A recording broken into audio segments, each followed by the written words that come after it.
When you look at a 10-point rating system, where would you put average? 5 out of 10, maybe 6 out of 10? How about 8.3? Oh, I'm gonna make so many enemies out of this video. Let me just say that this is actually a rehash of a written article that I wrote all the way back in July. But you know, I'm kind of running out of ideas, and also you guys voted for this. And I know that this is an extremely hypocritical video, considering that, you know, I run one of the most popular ranking lists on the internet out there, but it's not the concept of ratings that I have a problem with. It's more the execution. And as many people would say, learn from the mistakes of your competitors.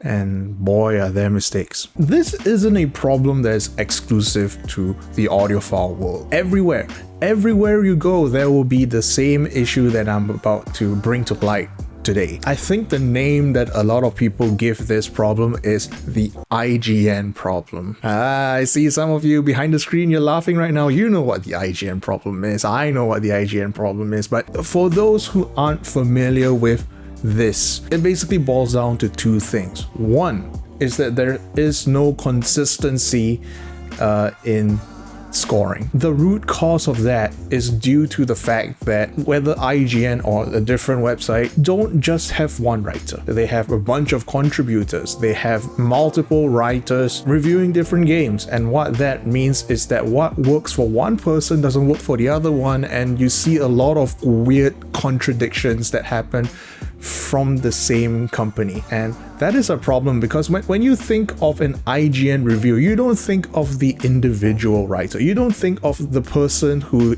is actually, you know, writing the review, presenting the review. No, most people just look at it as an IGN review. And the second problem, you know, is a little bit more obvious. You've seen the meme everywhere where it's like, oh, this game is mediocre. 9 out of 10. The rating system is just so skewed to the point where you just don't really know what the hell is going on. This is really the problem that currently the audiophile world is facing. All of these really large review sites just have rating systems that make no sense. But I hear you guys right now, crinacle, please tell us what examples, which are the sites that are the worst offenders. Don't worry, I hear you. And let's begin with the biggest one. What Hi-Fi? What Hi-Fi is an extremely popular website. Gets basically millions of views a month. They are extremely mainstream, but suffer from a distinct problem. They're just not respected by the audiophile community. Maybe some of you are asking, but it's What Hi-Fi, the most reputable site out there for audiophiles, right? Let me give you an example, all right? PC enthusiasts don't listen to PC Mag. Mechanical keyboard enthusiasts also don't listen to PC Mag. Gamers don't listen to PC Mag. No one listens to PC Mag. What Hi-Fi is the PC Mag of audiophiles. And look, I don't like to use the N-word. No, not that N-word. But what I'm gonna say is the truth. The only people that read and respect these websites are normies. And let me be clear, I am not attacking What Hi-Fi or any other website that I feature on this video based on differing opinions. No, I'm going to be using the most powerful weapon in the universe to discredit them. Math. So What Hi-Fi uses a 5-star rating system. They have no half stars, which means all you're getting is 1 star, 2, 3, 4, 5. With this system, 5 out of 5 with no decimal places. Where would you put average? Pretty simple, right? It's 3, you know, right in the middle. So by common sense, we put 3 at the average. So let's say What Hi-Fi releases a review of a, let's say 4 out of 5, right? 4 out of 5 for a product. It sounds good. 4 out of 5 stars. That's pretty good. But what if I told you that 4 out of 5 would put that product in the top 75%? Yes, you heard that right. Top 75%. 75% of what Hi-Fi reviews is at 4 stars and above. Do you not see the problem here? So for background, I've basically analyzed 90 reviews from What Hi-Fi, spanning all the way back to October 3rd, 2019. Of course, with the additional disclaimer that I collected this data back in July, but it doesn't seem like they've changed much, if anything at all. So by common sense, 4 out of 5, that's very good. It means basically nothing on What Hi-Fi standards. So you may think to yourself, what about 5 out of 5? That seems prestigious, right? That's the maximum score. Well, top 35%. That's right. The maximum possible score is awarded 35% of the time. Again, do you not see the problem with this? And let me just give you a pop quiz. Out of the 90 reviews that I have analyzed, just take a guess. Take a guess at how many did What Hi-Fi rate at 2 stars or below. I'll wait. Wrong. I know. Why, right? And that singular review that I found wasn't even 1 star. It was 2, which means that out of the 90 reviews that I have analyzed from What Hi-Fi, none was 1 out of 5. None had 1 star. Do you not see the problem? Mathematically speaking, this rating system is garbage. Now, there are multiple reasons as to why a website would do this. Maybe because positive reviews just get more traffic and more traction in general. Maybe because affiliate link sales, because that way you want to make sure that your reviews are positive and you get people to click on your affiliate links. Or, they just don't want to piss off the people that send them free things. All of which are a problem. But if you want to support a shop that doesn't mind reviewers criticizing the products that they carry, why not go to headphones.com? This is an ad read, by the way. Headphones.com is North America's premier audio shop with an extremely expensive domain name, might I add, stocking all manner of enthusiast level earphones, amplifiers, DACs, and headphones with an unprecedented 365-day return policy. That's like 1 year. Go to headphones.com to just get what you want. They have so many things. The link is down in the description as well. So What Hi-Fi is one such offender. But I said that this is an industry-wide problem. So what else? Well, may I present to you the second biggest audio review site, Soundguys. Now, credit to Soundguys, they haven't just completely shunned the objective measurement side of the industry. They themselves have actually purchased a $40,000 Brewer & Care Type 5128. Basically, that's like the top end, most advanced headphone measuring rig. I myself am actually thinking about buying one. Unlike What Hi-Fi though, they have basically thrown out the 5-star rating system and replaced it with a 10-point rating system with decimal points. So where would you assume that the average for their review is? It's not the 8.3. That one is the one that comes next. It may not be 8.3, but it's still pretty bad. Soundguys has an average rating of 7.5.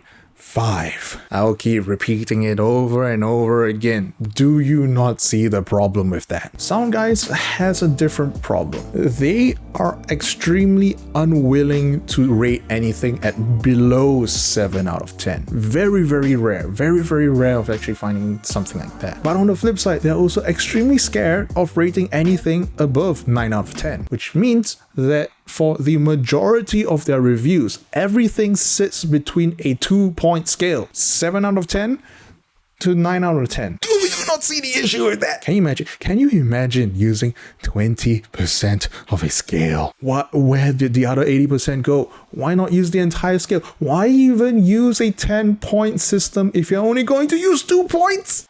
What this means is that you have to really re-normalize basically. 7 out of 10 basically means shit, 9 out of 10 means amazing. And everything that's, again, average 7.5 makes things really hard to decipher. Let me just disclaimer again, this is data that I've collected back in July, 150 data points. Way beyond central limit theorem. I believe this should be fairly representative of the entire population at large. But I'm not a statistician. I'm not a math guy. But Crin, this is just a problem for the mainstream sites, right? The smaller sites don't have such a problem. Oh, you sweet summer child. Let me present to you Headfonics, headfonics.com. They are a relatively popular website for audiophiles, not necessarily having mainstream attention, but fairly well respected in the audio scene. Now, they have a 10-point rating system.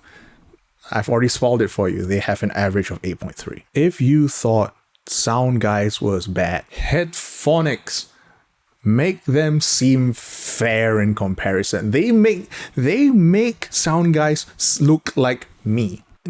You can see how hard it is to renormalize your point when the average is 8.3 out of 10. Repeating the same thing again. Do you not see the problem with that? I'll at least give them the credit that they are willing to use the upper limits of their rating system. I believe they only have one thing that they have rated a 9.9, which is the Hi-Fi Mensa's Far. I wouldn't disagree. But when it comes down to it, everything else was just a disappointment. Headfonics makes me genuinely angry because they are supposed to be the representation of the audiophile crowd. We are supposed to be pedantic. We're supposed to be nitpicky. We are supposed to have higher standards compared to the average man. And what do they do? 8.3 out of 10. 8.3 out of... Apart from Headfonics, there is also Headfonics.com, and I did write about them in my written article. But after I published it, they did reach out, they did acknowledge the article. They said they're trying to revamp their rating system and trying not to be too skewed. And because of that, I don't want to bust their balls too much. Someone is willing to improve, and I'll just mention them. Go to Headfonics.com because at least support someone who is willing to change. So now the question is the solution not to use ratings?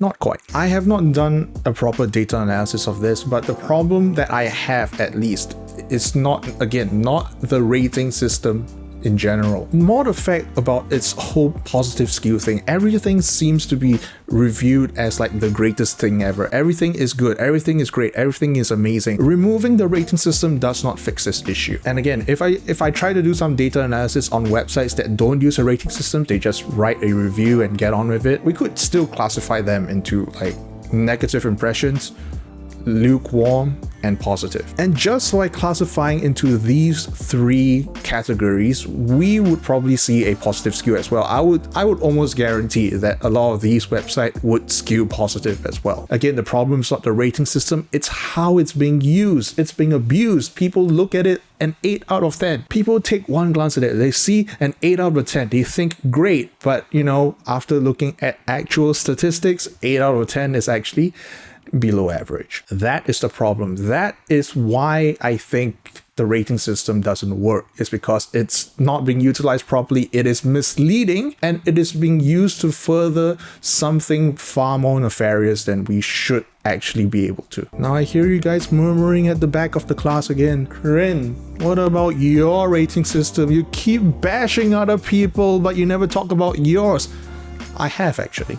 I have. Every single time I update my ranking list, I provide basically a statistical update on where my distribution is and what you can expect out of each of the ranking lists. To save time, let me just focus on the IEM list because that one has the most data points. If you do a proper like distribution curve, which I have again, you would see that it is a proper bell curve-ish distribution centering at C tier, and that's where I try to aim things, where I feel like C is where I would put average at, and that's where the ranking list puts it at. Of course, the difference here is that I have two different ranking styles. I have the letter rankings, which is S, A, B, C, D, E, F, that just represents performance in a vacuum, not including price of performance or value or whatever. The value rating system is under stars, which means that you can have entries that don't have any star ratings. 1 means worth the price, 2 means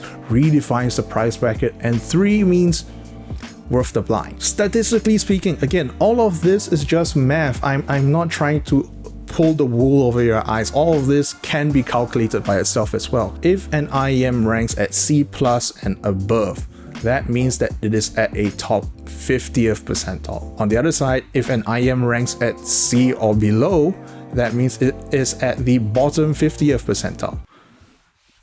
Elegant. Getting to B means that an IEM is at the top 25%. Getting to A means that an IEM is at the top 10%. And getting to S, that's 1%. That's just 1%. And if we go down into the value ranking system, the 1 star, which is just worth the price, it's still under my own standards. 1 star is still a pretty hard thing to get. And I prove it by making it such that only 12% of IEMs actually get the single, just the worth the price recommendation. And for 2 stars, the amount of IEMs that get awarded it is only at 3%. And at the maximum 3-star rating, 0.6%. 3 stars is nearly impossible to get. You have to literally be the best option at its price range, bar none. There is still one reason why you shouldn't trust even my ratings, my rankings. I am just one guy. This hobby is extremely subjective. What works for me might not work for you. What sucks for me might be very enjoyable for you. I am not a gospel. I do not speak for everyone. I am not everyone. I just put out what my idea of good is, what my idea of bad is, and I stop there. I have an entire paragraphs upon paragraphs of disclaimers telling people that my ranking list is not to be used as some all-knowing guide, because it really isn't. It really is just one guy's opinion, my opinion. That's it. Stop there, right? But at the very least, I can hang my head up high and say to people, I am not positively biased. People call me harsh. People call me pedantic. People call me all sorts of things, but like me, you know, being too anal about things, you know, being too nitpicky or whatever. Those are compliments. I like having a high standard. High standards means that if I truly like something, it basically stands on top of everything else. You cannot have good without the bad. Everything is relative, which really brings me back to my final point about all of these positively skewed rating systems. If everything is good, no one will be. I hear one more argument. Maybe the review sites only want to review the things that they deem worthy or are good or are not mediocre. Fine. But you run into another issue. You cannot assume that what they don't review and what they don't write about is bad, because that seems like the flip side. You don't know what they don't review. That's the whole paradox by itself. You don't know what has gone through their reviewing process. You don't know what they've rejected. So the only reference points, the only things that you know are the things that they actually do publish about.